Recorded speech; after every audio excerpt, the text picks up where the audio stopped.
How do you know if your car is low on Freon? Let's go over 3 symptoms you need to watch for, so you can fix it before it gets expensive.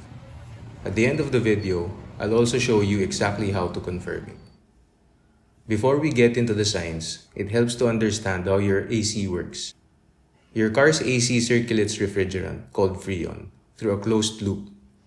The compressor pressurizes it, the condenser cools it, and the evaporator inside your dash removes heat from the cabin air. Every part of this system depends on having the right amount of refrigerant to function properly.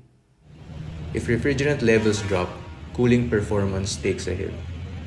So how do you spot if your car is running low on Freon?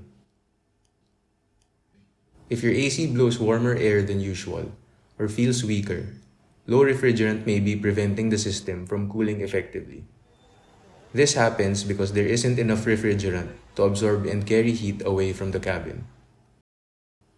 When refrigerant pressure is too low, the compressor clutch often won't engage, and no engagement means no cooling. This safety feature protects the compressor from damage when refrigerant levels are insufficient. Refrigerant carries a light oil through the system. If you see greasy residue or bubbles at hose connections, you may have a leak. These leaks not only reduce refrigerant levels, but can also lead to more serious system damage over time. Now, while these symptoms are strong indicators of low Freon, the most reliable way to confirm is to check the system's pressure, and that means hooking it up to a pressure gauge. We'll connect the gauge to both the low and high sides, because that gives a fuller picture of what's happening in your system. On most cars with the engine running and AC on max, low side pressure should read around 25 to 45 psi, and high side pressure should be about 200 to 250 psi, depending on outside temperature.